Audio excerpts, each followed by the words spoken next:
Yeah. Oh.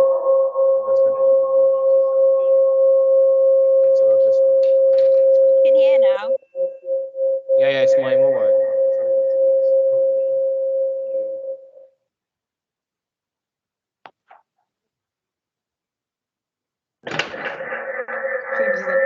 Oh, it's just a lot. Yeah, that's pretty bad. Let's hate them. Oh, Amr's there, yeah. Sound on. It's this microphone just picking this up. Hello? Yeah. All right. What are you doing? ET.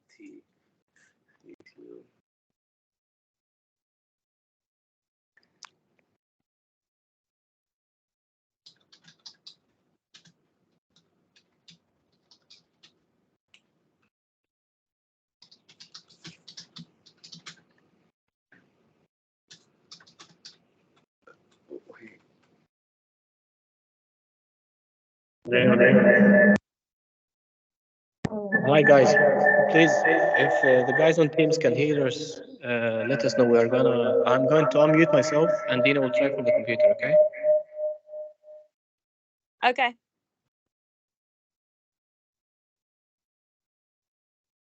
This Can't hear anything if you're speaking.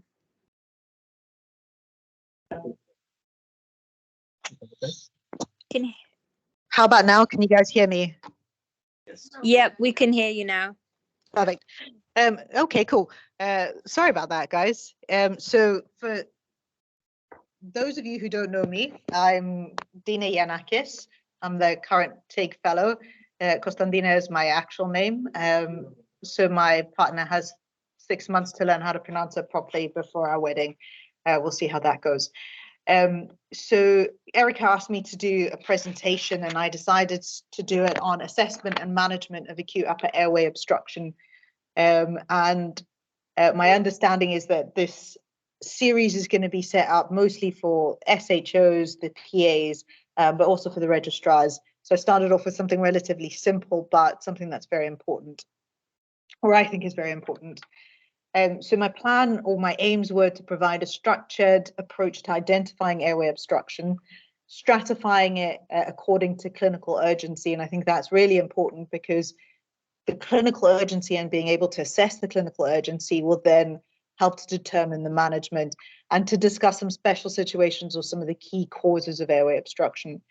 So anyone who doesn't know me very well knows I'm a massive nerd, but Yoda said, hopefully by the end of this, you will know the good from the bad when you are calm, at peace. Passive, perhaps not, but I think the key thing with airway obstruction and approaching how you manage it is to try and keep as calm as you can, and having knowledge and having a structured approach helps you to keep calm, or helps me to keep calm. So a small disclaimer, most of this presentation comes from a paper I wrote a few years ago with my boss, and here is the reference. And if anyone wants my slides, just email Erica and I'm happy to pass them along. Yeah, so evaluation of airway. Traditionally, it's taught that you need to follow the ALS or ATLS or CRISP, which is a Royal College course of care of the critically ill surgical patient. And that's quite didactic and very stepwise. The reality is that with airway obstructions, as with most major emergencies, most of your evaluation will happen synchronously. And particularly for airways, it can be really challenging. And some of that is the pathology, that we all know that our ALS algorithm starts with A. And so you need to get rapid, secure control of the airway. But also what makes it challenging is people. So there's one of the things I like about ENT is that we can be a little bit like Superman, and when everything's going tits up, we can run down to A&E and be like, you know, with our underpants over our scrubs and save the situation. But the reality is most of the time I feel like a swan, where I need to appear calm and together on the surface, but underneath it's, you know, working very hard. And that's that challenge, is when there are airway problems, most people panic. And our job as the airway specialist, because anyone in ENT, regardless of age, I view as an airway specialist. is to try and take control of that situation, calm everyone down, and then use a systematic approach. So the reality is that your history will often be delayed. You shouldn't delay your airway intervention to get a full history. And most of the time what our history is rapid handover whilst doing assessment and intervention. And so for those of you who don't know, sometimes I use something called an ample history. Ample it stands for allergies, medication, past medical history, very brief past medical history, and events leading when they last ate, and events leading up to the situation. Couple of things that are key to find out is any factors that could lead to rapid deterioration.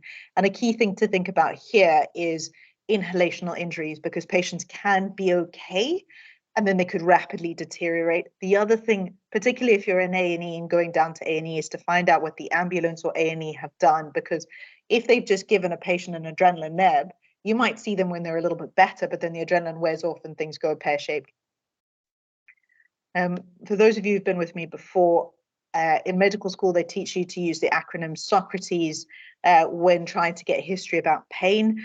But I think that you can use Socrates for anything. So with airway obstruction, when did it start? Are there any particular aggravating or relieving factors? Are there any other associated symptoms? For example, dysphonia, dysphagia. And so I think if you've got time to have a look at what Socrates stands for, and then when you've got an airway, you can go, and think about airway obstruction and think about the different elements to that. So, yep. Key parts of the past medical history, and to be honest, the main things I'm interested in are, have they had previous similar episodes and what was done in those situations? And a good example of that was when I was up in Ayrshire in Scotland. I got a phone call from a GP on the Isle of Arran, which is a fairly large island off the west coast of Scotland, which you can either reach by ferry or you can get a fixed wing air transfer or helicopter. And a GP phoned me from the A&E there saying that he had a patient with airway obstruction who was acutely stridulous, but he'd reviewed her history and she'd had a similar episode in the past that had settled with Dex and adrenaline nebs.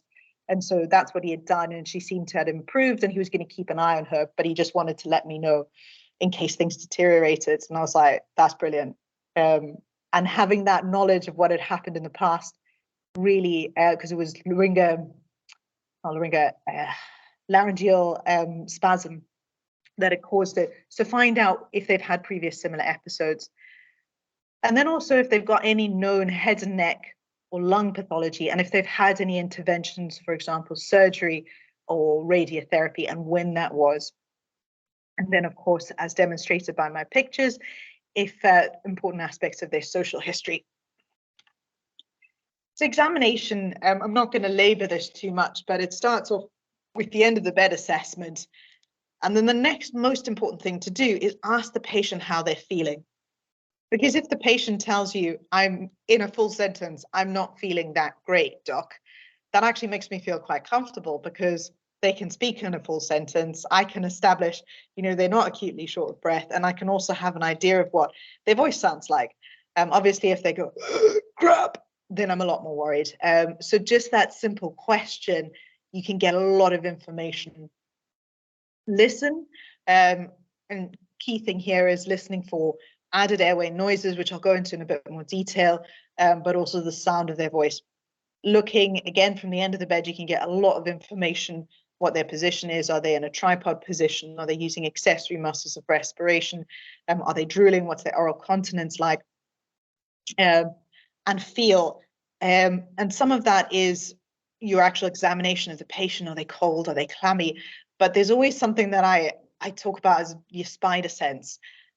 Does it not quite fit? And a lot of what we do in medicine is pattern recognition. So if you've got a patient where they look a lot worse, for example, they're complaining of a sore throat, and then you examine their oral cavity and it's not that remarkable, but then they're really complaining, they're drooling, then that doesn't fit. Your spider sense should go off and think about something lower down. And that's just an example. Obviously, Darth Vader's there because that's how I describe stutter. The other thing, basic observations should be as part of your initial examination.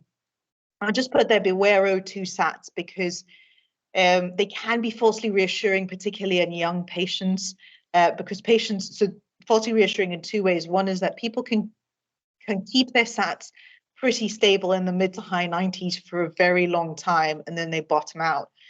And then the other thing to be aware of is maintained O2 SATs, but if they've got airway obstruction, they can be retaining CO2.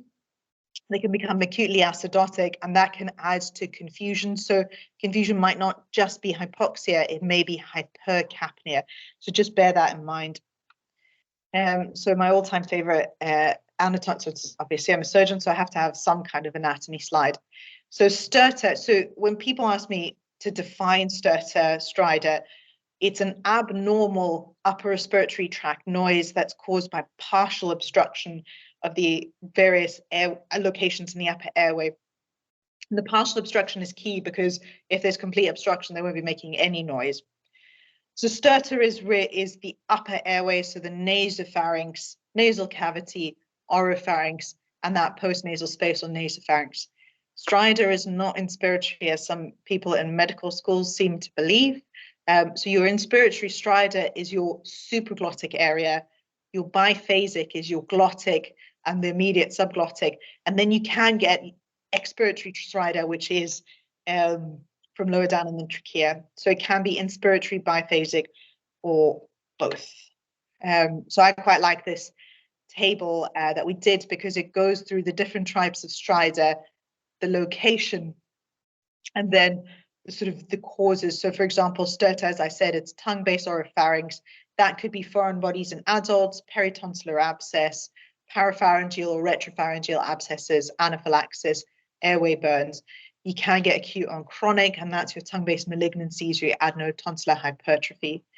I should say, if anyone's got any questions, just put your hand up, and then I'll do my best to answer. Inspiratory stridor, so that's your supraglottic area, and that can be anaphylaxis, epiglottitis, supraglottitis, parapharyngeal and retropharyngeal abscesses, laryngotracheal bronchitis, and airway burns. And this is what we typically associate with stridor. Acute on chronic is your laryngomalacia, which we don't tend to see that much in adults congenitally, unlike in children where we see it congenitally, but we are, and I would expect to see a bit more laryngomalacia and tracheomalacia, which would give you expiratory stridor, because we're having patients who have had airway interventions like tracheostomies, malignancy and papilloma. Biphasic, so that's your glottis and immediate subglottis, and that's really stuff that's happened to the vocal cords as well as trauma. Thyroiditis and hemorrhage interstitial can also be acute on chronic cause, and then your trachea. So investigations, the nature and timing depends on the severity of the obstruction. Oh,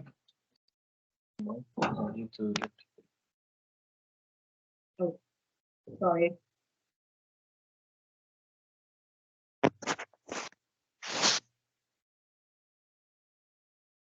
No. Can people still hear me? Obviously, that's. Are people still able to share my screen, or is that gone weird again? So.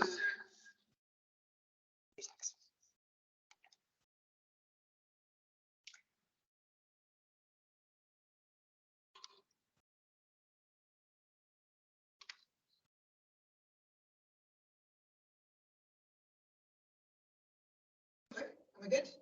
Yeah. So the nature will depend on the severity of the obstructions of what you do.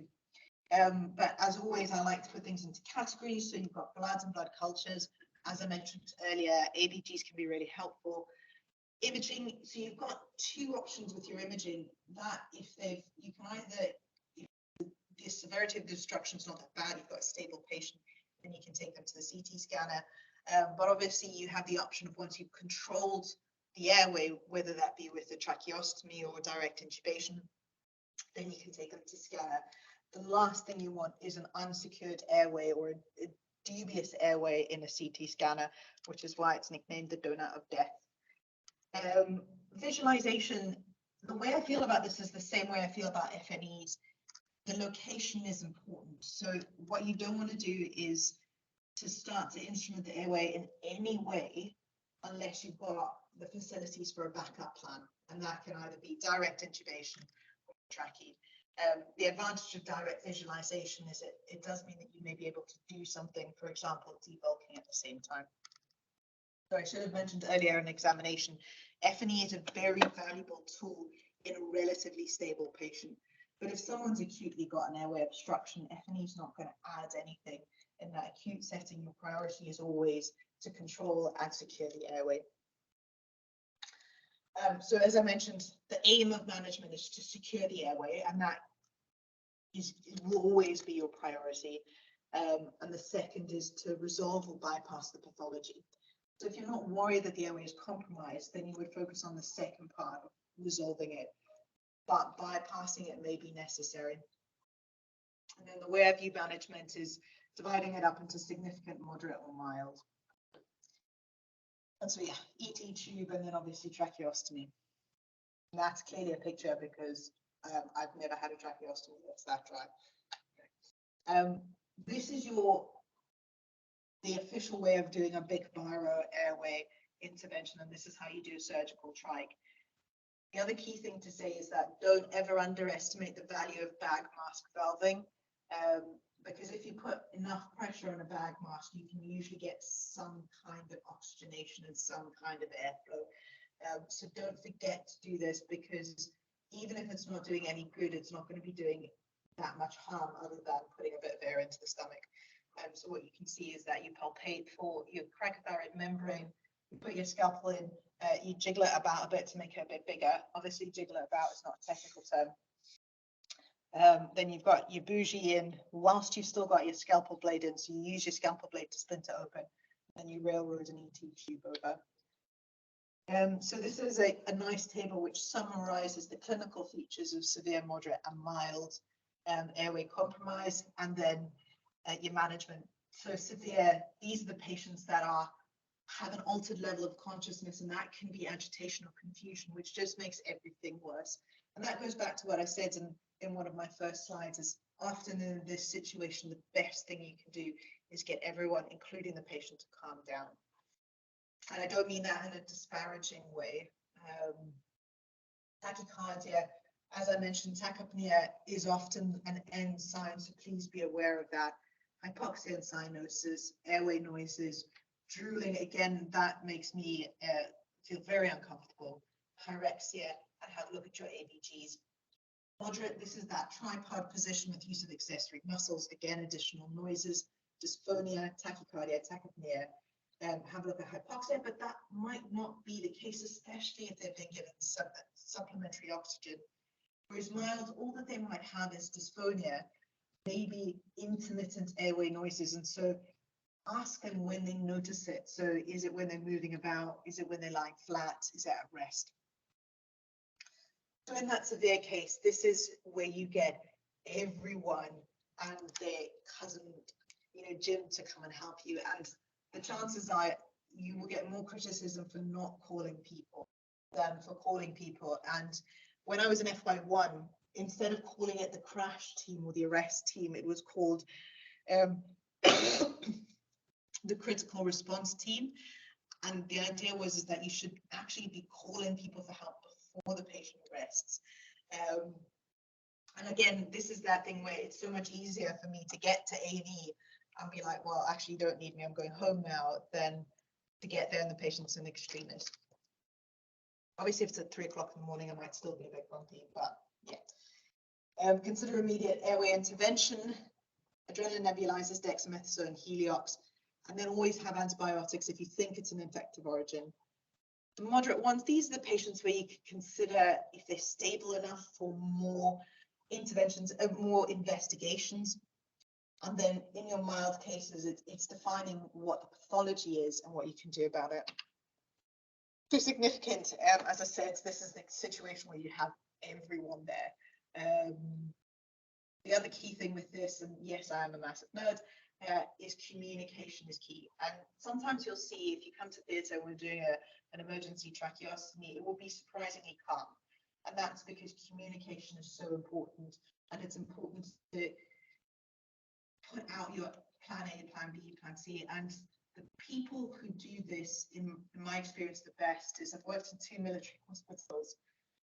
And they give very direct instructions, so they know everyone's name, and they'll be like, Dina, could you get me an ABG now? And then I will get you an ABG now, and then come back and say, here is your ABG. And that's really helpful because you know exactly what people are doing and what they're capable of doing. A place of safety, I mean, this is really important. You need to make sure that you've got the kit, the space, and space is a really important thing because we've all been in those situations where there's hundreds of people and there's no space for you to do what you want. And that place of safety may be resus, it may be theatre, and it's making that decision with significant airway obstruction. If it's safer to take the chance of moving the patient a few hundred meters to theatre, or whether you need to do that intervention then and there. And then there's some temporizing measures. So adrenaline nebulizers, they work by causing vasoconstriction, and that means it reduces airway edema, but it is this acts within minutes, but only lasts minutes. Your IV steroids, your dexamethasone, that takes about 15 minutes to kick in properly, but will last a bit longer. Heliox, I don't actually know if we've got Heliox here in Manchester. So this is a helium oxygen mixture, and what it does is it reduces the density of oxygen, and so it makes it easier, so it makes it more slippery, if air can be more slippery, and so it gets into the lungs a lot easier.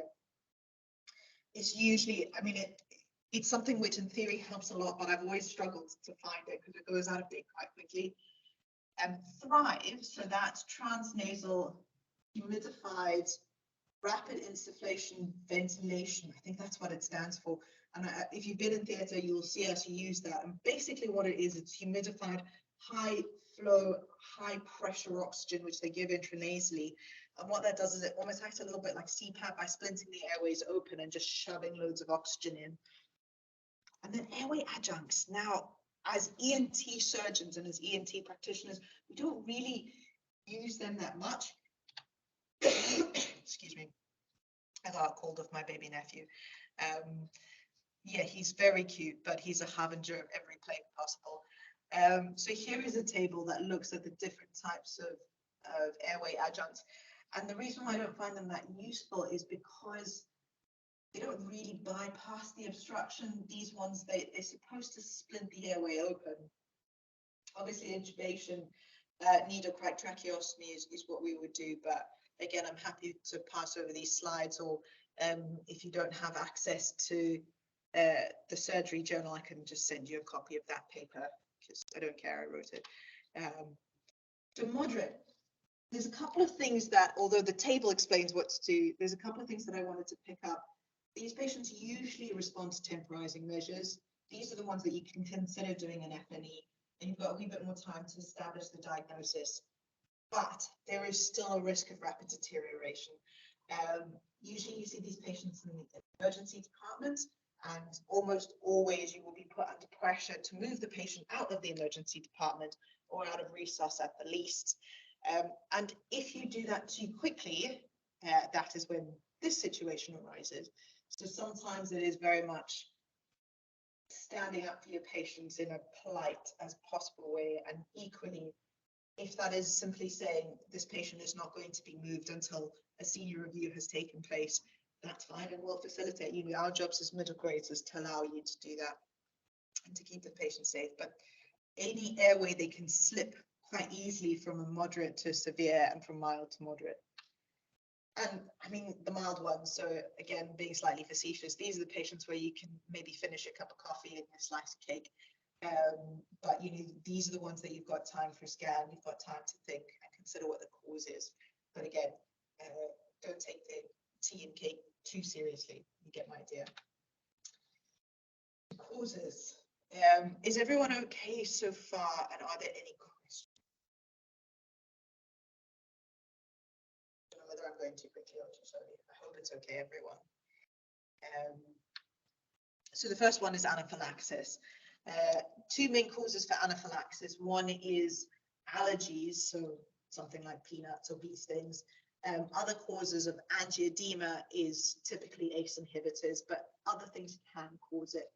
And these patients will get usually oral cavity, so upper airway obstruction. What I was hoping, if there were more people here, was to do this interactively, so you guys to tell me what you would do, but I'll just ramble on if that's easier. So you can see in my clinical photograph, and yes, all of my photographs are off the internet, if you've got clearly very edematous swollen lips.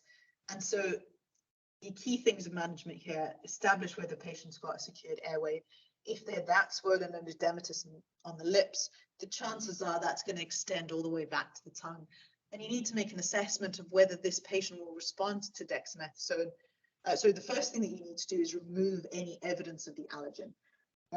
Maybe washing out the mouth, checking where the bee sting is, obviously stop the ramipril, because if it is a contact reaction, you don't want it to continue to have that contact.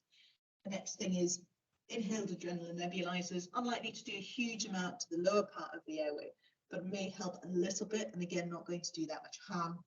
Definitely lots of IV dexamethasone.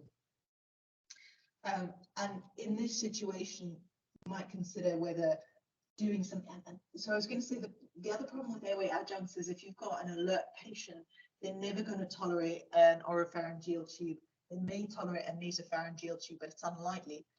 So if this continues to deteriorate by bypassing the obstruction, that's going either for intubation and setting the patient down, or for a tracheostomy. But the key things here, the take-home messages in managing this patient is the sooner you give them a reversal with steroids, the better. Removing the causative agent and then high flow oxygen, and consider whether, if you can't, if the obstruction's not resolving, whether that needs to be bypassed. So trauma, so in my brain there's two types of trauma. The first one is surgical, as you can see here. And actually that's quite easy to manage in emergency, because you can see the trachea, you can see their lungs. And this actually happened to me when I was an ST3. I got called out, not obviously this one. And a patient had been stabbed, as what's happened in Lanarkshire.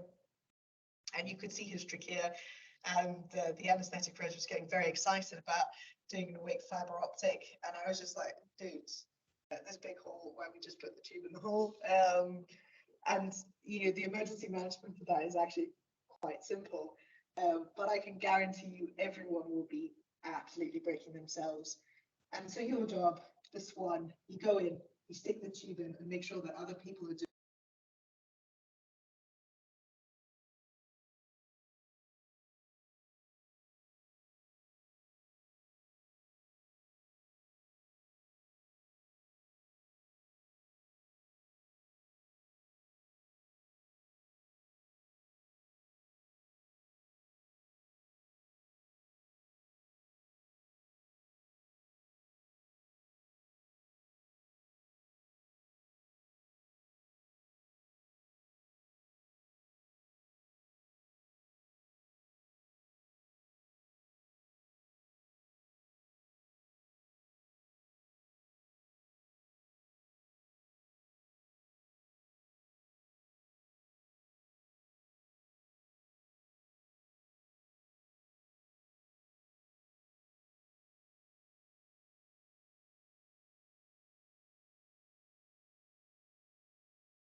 Can you hear us now, guys?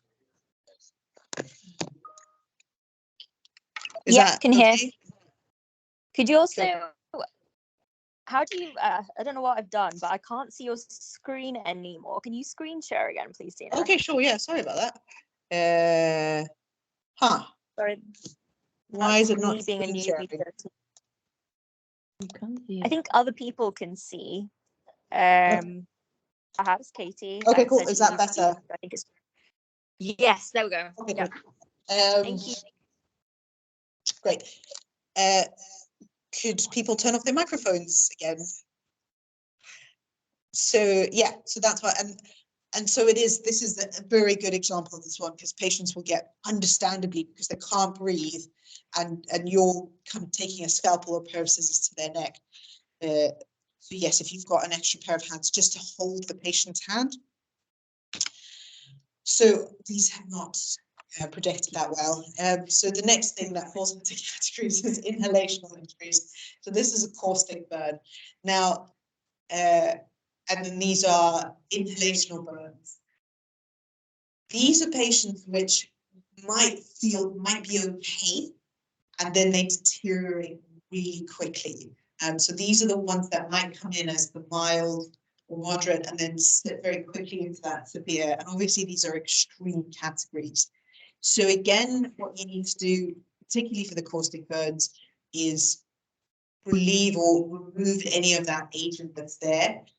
Depending on what it is, will determine what you do. And A&E are actually quite good at telling you what to do in these situations. Second is good analgesia in these patients. Again, adrenaline, and the emergency management for all of these is very similar. These patients, if there is any idea or any hint that they've had any kind of inhalational injury, you need to dig your heels in and say to the hospital management, this patient needs to be in an HDU setting.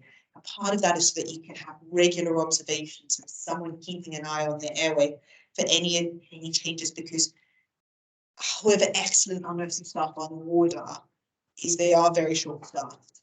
And so their ability to regularly check these patients. So you can see here the tracheal rings are just completely mushed. You can see in this little kid the amount of facial burns and the edema that's there. So that's obviously in the acute setting, and that's slightly later. Your early warning signs, or the things that should set off your spine sense, is anything around the lips and around the mouth, because if it's around the lips and the mouth, it's going to be lowered down. Obviously infections. I think you guys, this is the thing that you probably know most. Massively going on tonsillitis here. It's likely to cause an airway obstruction, because usually tonsillitis happens in young fit patients, and so they respond well to oral antibiotics, good painkillers, and steroids. But just bear in mind, I think once, and then you've got this thing called hot tonsillectomy, and I hate doing them. I mean, they just bleed like stink, and so that's something you can consider. And it's more in patients where they're not resolving, rather than in an acute setting. But much more relevant for airway obstruction in the acute setting is things like epiglottitis. So you can see here the classic cherry red. To be fair, we don't see individual epiglottitis anymore, where it's just exclusively to the epiglottis. We tend to see supraglottitis. And then here are some scans of parapharyngeal abscesses. So you can see, and I mean, this is a great scan because you can see all the loculations there in the abscess. So in this case, yes, they would probably have a secure airway, and this would fall into a moderate category, because you've got enough time, and obviously they've not got an EPG there to get a scan, get theatres ready. I would still take this patient to theatre overnight, but you've got that wee bit of extra time to get your investigations. And whilst you're getting your CT scan, you're obviously going to get blood culture, you're going to get IV antibiotics, and then in addition to their dexamethasone. But yeah, for this, you would need to get your finger in and make sure you break down those locules. And then this is just a coronal section of the same thing, where you can see that very juicy abscess. And that, I'm sure, would have been very satisfying to penetrate that. Yes, I'm disgusting. This is technically not infection, but this is a massive, as you can see, retrosternal goiter. Couldn't figure out where to put that in. These patients can present acute on chronically, so they'll have their big goiter and then they'll hemorrhage into one, so they can be quite cystic. So then they hemorrhage into a cyst, which will then tip them from having sort of mild dryness and cope with to being acutely stridulous. And I remember a patient I saw, what was the giveaway that it was to hemorrhage into a cyst, is that she had bruising on her neck. And we were all like, did you hurt yourself? Did someone hurt you? And she's like, no, it just happened. And so that can give you that acute on chronic situation. So these patients will often present very gradually because it's a gradually growing thing. But those are the patients where you can see a cyst here. That looks like a cyst within the thighs. That may have hemorrhage and cause the acute admission. And then obviously my favorite's cancer. So that's the tongue base. You can see that area there, cancer, you can see cancer there. So they can come in with acute airway obstruction. Obviously, the way that you manage this is different to the way that you manage that. So potentially you could get an ET tube in that if you had acute airway. And the other thing I wanted to mention here is that your airway emergency may not be because of a physical obstruction, but if you get a significant amount of bleeding from that, that can then go on to cause airway obstruction because we've got soiling, aspiration, and then that will cause laryngeal spasm, laryngeal edema. So just be aware of that. This is a patient who's got horrific effect from radiotherapy. So you bear that in mind as well. And the Christie have had a few situations where they've had patients who are post-treatment or continuing to have treatment or in the middle of their treatment who will then develop airway obstruction. And that's because you've got a partial obstruction because of the cancer anyway, and then you add in the radiotherapy, which will cause edema around it. And that will take the patient from just about coping to tipping them over the edge. So you may get, so the way that these patients may present is either they come into A&E with acute airway obstruction, or the Christie may phone you with a degree of anxiety, which may or may not be proportional. I'm going to stop there. Again, the way you manage these patients is exactly the same as we've managed our patients so far, is end of the bed assessment, adrenaline nebs, IV steroids, good analgesia, call for senior help, and decide if it's so bad that you need to do something straight away, which is an intubation, or something like front and neck access. Next thing, and this is for you guys on the ward, is displaced or blocked tracheostomy tubes. I've got a whole presentation on that. If anyone is bored, that I can do at a later date. I think, Erica, you've seen that one. So, yeah. The key thing, so displacement, it can either fall out, but the other thing to bear in mind is that it can be put into the wrong place. I've totally done this, where you go in between, and it's more likely in patients with a bit of extra padding, because if you've got a skinny patient, it's usually skin and trachea, but if you've got an extra bulk, the tracheostomy can go in between the trachea itself and the skin through a false tract. And that's more likely to happen if multiple people have had multiple attempts. So I'll just go through displacement and then I can run through occlusion. So displacement, if it's come out completely, what you need to do is, again, take a second. It's a tracheostomy, so there's nothing that you're not going to lose anything by giving them oxygen via a face mask. Again, get the patient to a place of safety, and then you have to have a look at the stomach. Try and position your patient so that their neck is extended and they can tolerate it, because by extending the neck, you bring the trachea forward and closer to the skin.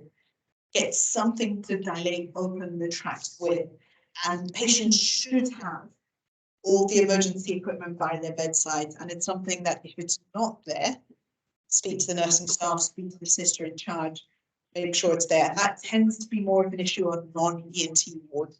To get your true tracheal dilators and a really good light, and even if that's someone else holding a light, your iPhone light for you, and opening it up.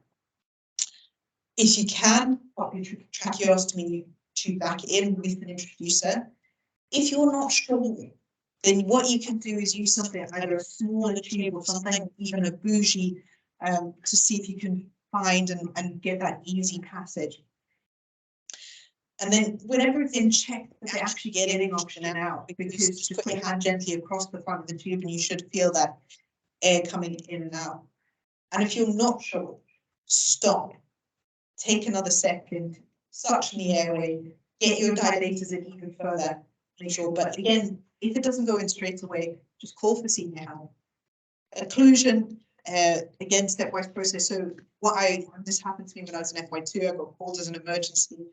The first thing is back-to-back saline nerves, because the chances are it's occluded with a disgusting bit of crust.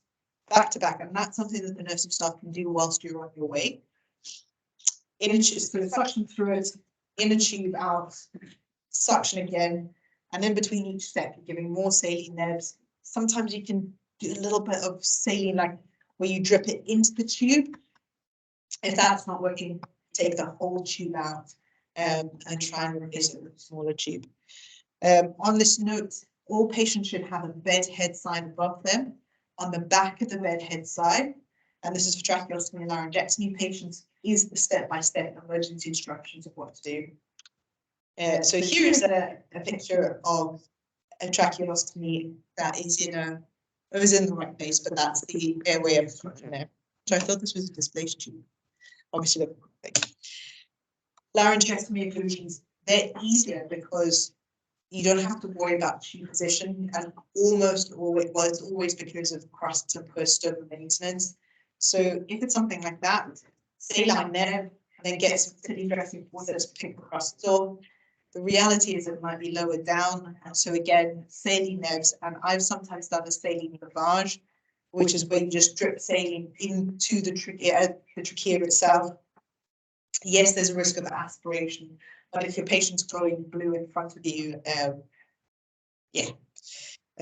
try and that's really to try and loosen it. But for both of the tracheostomy and the laryngectomy occlusions, prevention is better than cure. Foreign bodies, not so common in adults, much more common in children. And the reason is that the narrowest part of the airway in adults is sitting above, so it's at your, at the level of your larynx. So we've got much better control. If it's going to go anywhere, it's going to go down the right main bronchus, although interestingly in this picture you can see points in both the right and the left. With foreign bodies, there's 3 phases to it. So you've got your acute phase, which is the coughing, the spluttering, maybe a short cyanotic episode. And that can settle down. And I had a patient, this was a child, where a GP phoned me from one of the Western Isles, again, this was in us in Scotland, said he had a kid present, coughing, choking episode, that was absolutely fine. And he's stating us he didn't think the child was done well enough, and it wasn't a, it was a bit of alcohol, which is how he knew the child was in Glasgow. Kids in Glasgow can eat through. Sorry. People who know I'm very inappropriate. So Kip and I got back a week later, had used air entry and crackles on the right hand side. So you sent him across the glass, and he did have a bit of alcohol in his right main bronchus. So you've got that acute phase, you've got a phase where they settle down, and then the third phase is with consequences, which are infection, lung collapse, and you can have lung abscesses can be quite nasty. And then the last, and you'll be happy to know this is my last slide, post-obstructive pulmonary edema. This is not something that many people know about, and I didn't know about it until I wrote this paper. So basically what happens is you relieve the obstruction, and they get negative pressure in their lungs, and they get this almost suction effect of fluid into the pulmonary cavities, and they get this quite profound edema. It can occur 24 hours after relief of an obstruction, and these patients will have tachycardia, tachypnea, rails and bronchi and auscultation of their chest, and you look at the patient and you're like, everything's fine. Everything went well, we relieved the obstruction, why are they dropping their stats now? And if you look at it, the x-rays, it's typically that sort of widespread bilateral pulmonary edema. Management depends on the severity, but is mostly supported, so it's airway, maintaining the airway oxygenation, again, speaking to ITU anesthetics early, and if it's not, you can give them some positive pressure or CPAP, and in the worst case scenarios, you may have to re-intubate them. I've seen this. I think it probably happens more than we think, particularly in our older, frailer patients. But I didn't just want to mention that. So that's been done. I hope that was useful. Are there any questions? I shall stop sharing my screen. Just gonna speak in the microphone here. So I would like to thank you, Dina, very much. That's all right. Thank you so much, Lecture. Dina. I hope it was okay. I'm happy to send my slides and the paper to anyone. So just email Erica and I can pass it on. Thank you. I just have a quick question. Yeah. Have you ever used the FONA set, which is already in the theaters or even in any, the set which is just like to dilate the airway whenever you just have like a very quick access front of neck? Have you done that before, or just use the blade? And yeah, I have been into one situation with Prof. Boomer before. Yeah. We have been struggling to intubate all the patients. Yeah. But then he opened the set actually, Yeah. and it was just like not as useful as if you have a blade and you have your surgical tray, because this I think In that situation where things are really going tits up, keeping things as simple as possible, I find the best thing to do, because you almost need to do things by muscle memory, and just make a big hole. And then you can, if the patient is going blue in front of you, just make a big hole and deal with the consequences later. But I think the key thing for me is you should never be doing this on your own. You call everyone, and there is always someone. But yeah, call for help and do your best to remain calm, and then you can go and change your scrub bottoms afterwards. And yeah, we've all been there. And what do you think of the learning curve of a tracheostomy endothelial anesthetic? Because this is something, it took me, to be honest, a very long Yeah, time me to too. be able to do it independently. I'm just saying that for the juniors, whoever, Uh, we are all into this situation. We are it's- having a very bad airway, but it- yeah, what do you think of that? It's a massive learning curve, and I think for me, the biggest part of the learning curve was managing the other people in theatre, because you can, and I have massive imposter syndrome, and I am not ashamed to admit that.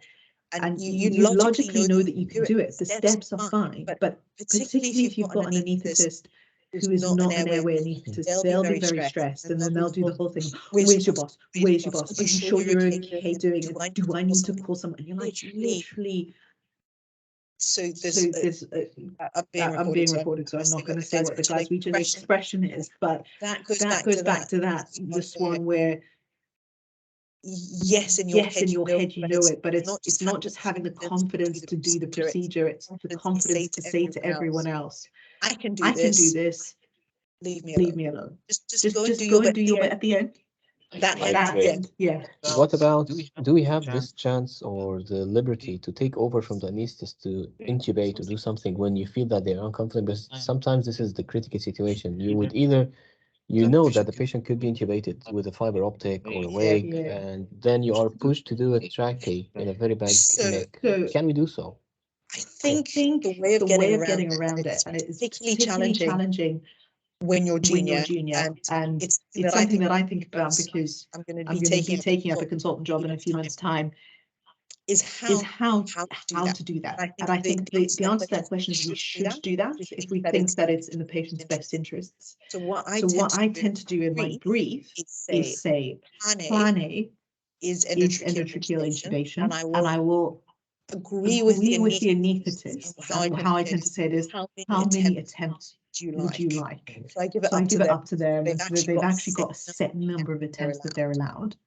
And then I say the second plan B is for us to try and intubate with a rigid laryngoscope, and that's the way I get around it. So I say the second option is a rigid laryngoscope. Option number three is a tracheostomy.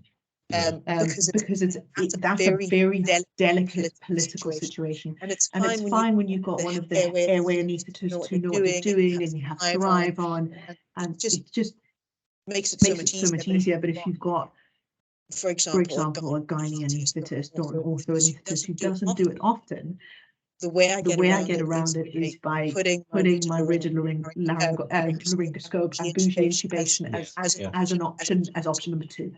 plan B. So plan A is they do it, and I also think it's good to get into the habit of discussing how many attempts, and that's for everything. To say, let's have 3 attempts with endotracheal intubation, and you give it someone in theatre the job of saying you've had your 3 attempts, someone independent of the surgeon, and then you have say I will have 1 attempt with a laryngoscope and a bougie. If that fails, we do a tracheostomy. But in order to reach that level or step 2, you should be the anesthetist should agree for giving muscle relaxants, right? Because we can't do that without muscle relaxant, unfortunately. At least they can intubate with their Macintosh, but we can't do that with a rigid without a muscle relaxant, I think. Yeah, you need to give muscle relaxant. Also, you mentioned fiber optic intubation. There is no role for fiber optic intubation in an emergency. Fiber optic intubation is absolute bollocks in an emergency. It should not be used in an emergency setting. And that is because all you're going to do is stress the patient out. Yeah, I agree. Good. Any questions from the? All you can see is my shoulder. I didn't realize where the camera. Sorry, I'll look at the camera now. Sorry, everyone. Katie and Trey, any questions from your side? Thank you guys, been great. No questions either. Thank you very much, Dina. So, as I said, happy to do it again. I hope that was useful. it's very useful. yeah. Thank you so much. Yeah, we will record it anyway, and then it is for everyone. I will share the lecture on the hopefully the channel for the MFT. So that's a good start, and thank you very much, Dina. This was an amazing start for an airway management from a senior head and neck fellow. So not because I wrote it, but the paper, we spent quite a lot of time doing it, and it is, I think, quite good. Not from an arrogant point of view. Thank you so much. Bye. Thank you all. guys. Bye, everyone. Yeah. Cool, I hope that was all right.